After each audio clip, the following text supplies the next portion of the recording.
I must develop my inner monster. The shadow is like a monster.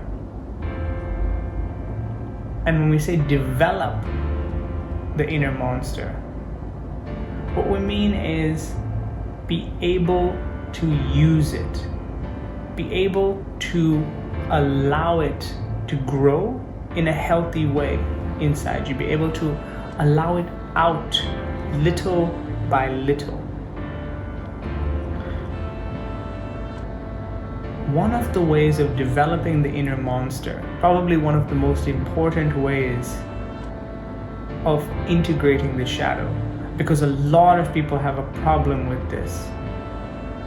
We want other people to like us. We want other people to feel that we are a good person. We're polite, we're gentle.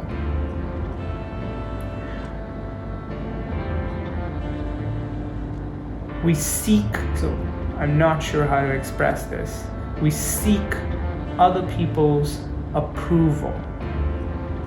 When I say we seek other people's approval, I'm saying we care, we want them to like us. We want them to think, yes, that person, he or she is a good person. Because we seek other people's approval, it becomes very difficult for us to use and accept the word no. No can be a word that might hurt other people or that might hurt us.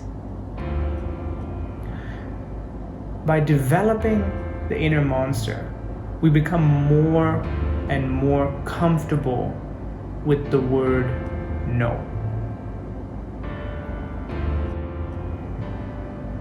The one that says no. This is extremely important. The ability to say no to people. And to be okay if they don't like us, if they are sad or if they are angry that we have said no.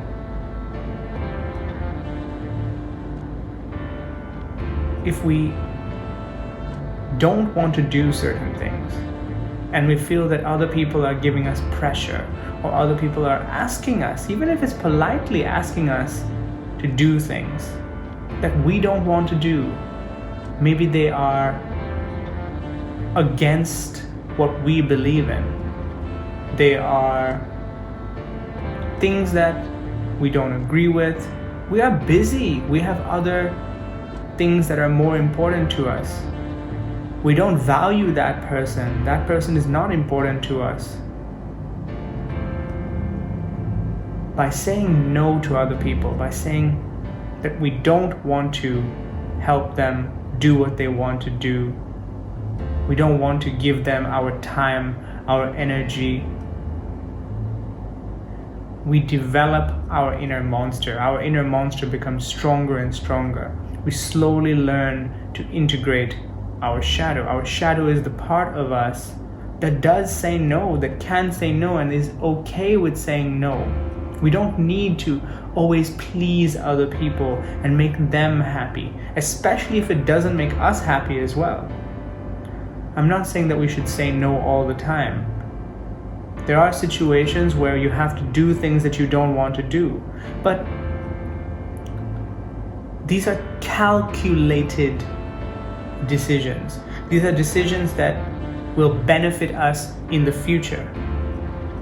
I don't want to help my boss do this thing and work overtime for 3 days. But I understand that if I do that, the chance of getting a promotion, of getting more responsibility, of getting a higher salary, of earning my boss's respect and getting a recommendation is higher. But I choose those situations carefully. I choose how and when I say no to people because I understand that it's going to benefit me. I value my time and myself more than other people. The one that can accept no. This is a big one. There's so many people who are so afraid of rejection. Most people, let's go with most people, are afraid of rejection. It will hurt them. They're afraid to hear somebody else say no to them.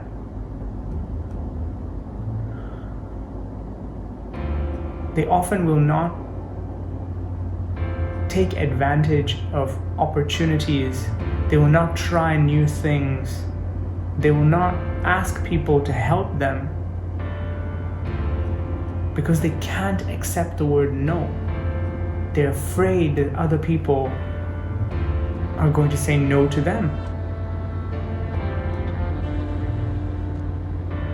These people have such a small monster. Their monster can just get beaten so easily. We develop our inner monster by hearing the word no.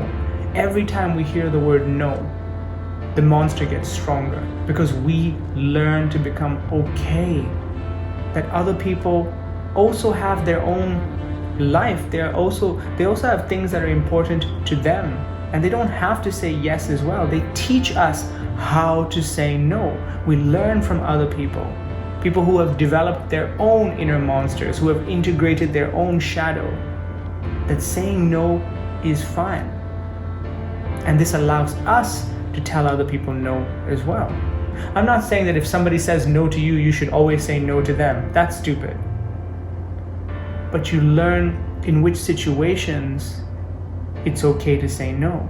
You learn that it is okay to say no, that you can still be friends with someone, that they will not hate you or disrespect you just because you have said no, because they say no as well. And sometimes they will say yes, and sometimes they will say no because they value themselves, their time. They have their own priorities. But another example of this is rejection. And this is the one that I'm most concerned with, because I've also had to deal with this. And I think every young man and young woman has to deal with rejection. That's life. And your monster becomes stronger the more rejection you get, the more okay with rejection you are. By meeting people, especially strangers, starting conversations with them, and trying to get to know people who maybe you are attracted to, sometimes, yes, you are going to get no. Other people are not going to be interested in you for whatever reason. You're too tall, you're too short, you're too thin, you're too fat, your face is not the way they want it, the clothes that you're wearing, the shoes that you're wearing, whatever reason, you smell bad that day, and they reject you. And if you have an inner monster that's a little bitch, you will go, they hurt me, they rejected me. You develop your inner monster by seeking rejection, by going out, meeting strangers, and getting rejection. And you learn very, very slowly that it doesn't hurt you. It makes you stronger every time somebody rejects you. And more often than not, people are not going to reject you. It's just your fear of this no that stops you from doing things that you want to do. More often than not, other people want to meet strangers. They want to talk to you. And because you are so afraid of hearing no, you stop yourself from doing things. Every single day we stop ourselves from doing things because we are afraid to hear no, and we can't accept no.